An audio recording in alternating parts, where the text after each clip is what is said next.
Ah, attendez, je vous nettoie avant de commencer parce que t'es un peu sale. Vous avez vu, regardez, j'ai essayé de faire un pull comme c'est la mode, vous savez, genre sur TikTok, ils font des tie and dye et tout, mais c'est moche. Bienvenue dans la familia, bonjour tout le monde, bienvenue dans une nouvelle vidéo. Et aujourd'hui, comme vous aurez vu dans le titre, on va faire les avantages, les inconvénients de vivre à Montréal. Parce que j'ai vu cette vidéo sur la chaîne d'Amel Tol qui est sur Dubaï parce qu'elle est expatriée à Dubaï. Donc je mettrai sa vidéo dans la barre d'infos. Et je me suis dit que ça pourrait être intéressant de le faire sur Montréal parce que j'ai pas vu de vidéo avantages et inconvénients sur Montréal. Donc pour les personnes qui ne me connaissent pas, je suis Clément, enchanté. Et je suis arrivé à Montréal en août 2019. Voilà, je suis plus trop à Montréal parce que je suis rentré en France pendant mes vacances, mais après je repars là-bas parce que je suis étudiant là-bas. Donc maintenant on va commencer, let's go. On va commencer par le négatif parce que je viens de finir sur notre positif parce qu'il y a un peu de positivité dans la vie. Donc j'ai dit 5 points négatifs, 5 points positifs ou même vous aurez les deux. Donc du coup on va commencer par le premier qui est qu'à Montréal il n'y a pas de volets. Ça peut paraître trop bizarre pour les Français parce que chez nous quand on va dormir on a soit des volets roulants soit des volets qui se ferment en bois et du coup quand on va dormir on les ferme et des fois on a même un rideau en plus, alors qu'au Canada il n'y a pas de volets, genre dans les pays anglo-saxons, parce que c'est un pays anglo-saxon, je suis allé en Irlande, en Écosse, en Angleterre, il n'y a pas de volets roulants, donc du coup quand vous allez dormir il faut avoir un gros rideau qui cache la lumière. Pour tout ce qui est comment on dit, isolation, parce qu'un rideau ça n'isole pas forcément autant qu'un volet roulant, qu'un volet en bois, donc ça prend en considération si vous voulez aller vivre au Canada. Il n'y aura pas de volet, il faudra investir dans des rideaux assez cher du coup pour compenser ce manque. Deuxième chose, je pense qui est le plus commun, c'est la météo, on va pas se le cacher.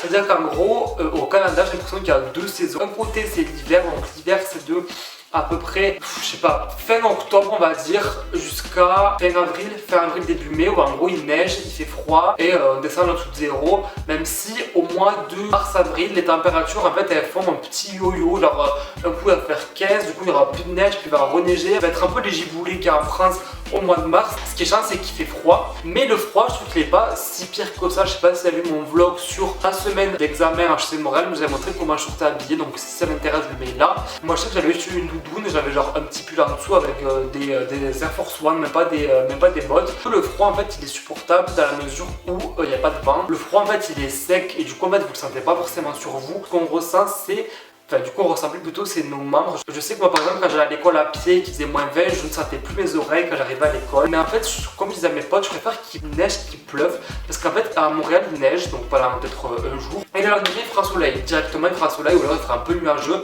Mais c'est pas comme en France où quand il pleut pendant un jour, il pleut 2, 3, 4, 5, une semaine. Ce qui est aussi pénible c'est le verglas, c'est-à-dire qu'en gros quand il neige et qu'après il fait soleil, ben ça fond, ça fait du verglas et du coup beaucoup se cassent la gueule. Moi je me suis cassé la gueule une fois. Qui n'en ont pas, c'est une autre histoire. Troisième point négatif, c'est le coût des aliments, comment on dit, sains. Donc tout ce qui est légumes, tout ce qui est aliments sains, ça coûte plus cher qu'en France. Même au supermarché qu'on appelle une épicerie là-bas, j'ai un petit rayon, qui fait peut-être le 8e du magasin. Bref, c'est que de la bouffe normale. En France, c'est quand même une grosse partie du magasin, alors que là-bas, non. Et du coup, ça coûte beaucoup plus cher. Aussi parce que en hiver, tout ce qui est agriculture, c'est un peu stoppé à part si ça en sert. Tout est importé du coup, et du coup, ça coûte plus cher. Et moi, je me suis pris au jeu de payer 11 € le kilo de courgettes en janvier. Il faut savoir qu'aussi, il y a certains sodas qui sont moins chers que l'eau. Quatrième chose, et qui n'est pas des moindres, c'est le coût des forfaits téléphoniques au Canada.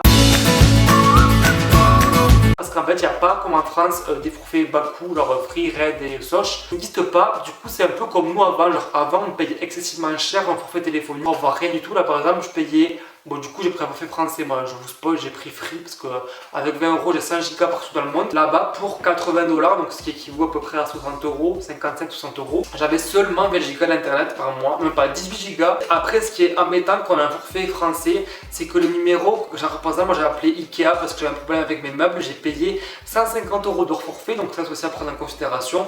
C'est aussi voir qu'est-ce qui vaut mieux. Est-ce que vous comptez rester longtemps au Canada, est-ce que vous comptez appeler des numéros canadiens, travailler, etc. Parce que si vous travaillez, je pense qu'il vaut mieux quand même avoir un numéro québécois et un forfait québécois plutôt qu'un forfait français. J'ai un forfait français et je paye 20 € et je suis très content parce que Free ça marche très bien au Canada mais pas du tout en France. Cinquième désavantage, même si en soi c'est pas forcément le pire en gros, c'est les transports en commun à Montréal.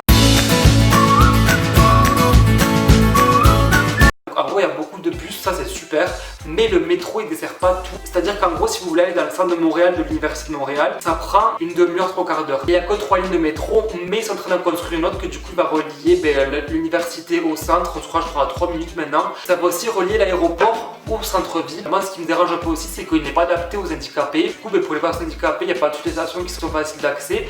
C'est-à-dire qu'en gros il n'y a pas d'ascenseur. Du coup alors ça c'est un peu les points négatifs de vivre à Montréal. Maintenant les points positifs de Montréal. Donc tout d'abord c'est le coût de la vie.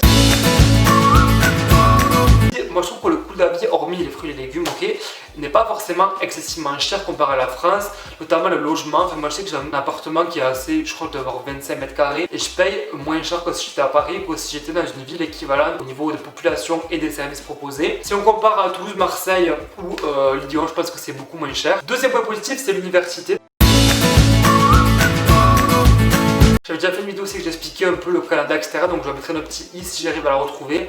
Et en gros, ce qui est cool, c'est qu'on a beaucoup de services parce qu'on paye l'université au Canada, c'est payant. Moi, je fais une école de commerce, c'est beaucoup moins cher qu'en France. On a beaucoup de services proposés, comme on a un complexe sportif qui s'appelle le CEPSUM à l'université de Montréal. Vous savez qu'on a une piscine, un terrain de hockey, un terrain de football américain, une heure d'escalade, une piste de course intérieure, des salles de sport, des terrains de tennis, de badminton, de tout ce que vous voulez. Il y a plein de choses à faire. Il y a aussi de l'art martial, du trampoline, des cours de crossfit, bref, il y a tout. Il y a aussi des cours de musique, de langue, de jeux visuels. À HEC, tous les jeudis après-midi, il y a les 4 à 7, donc de 4h à 19h. C'est une soirée organisée par l'école, par des associations. Parce que aussi, le gros avantage qu'il y a au Canada, c'est que dans les universités, il y a beaucoup d'assos. Donc les assos, ça permet de pouvoir avoir un peu d'expérience. Troisième, c'est l'environnement géographique de Montréal. Montréal c'est situé à côté des États-Unis, donc je crois que c'est à 1h30 ou 2h de la frontière. Moi j'ai mis 6 heures pour y aller en bus à New York, mais je crois que c'est beaucoup moins en voiture et 1h30 en avion, donc c'est pas forcément loin.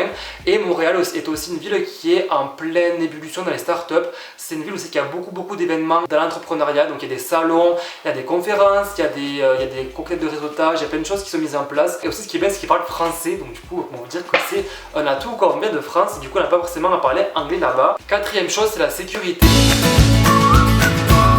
Moi je trouve que Montréal c'est une ville beaucoup plus sécuritaire que toutes les grandes villes françaises, dans la mesure où moi j'étais à Toulouse l'an dernier et quand je sortais c'est vrai que j'avais toujours peur de me faire agresser, de tomber sur des personnes mal intentionnées, etc.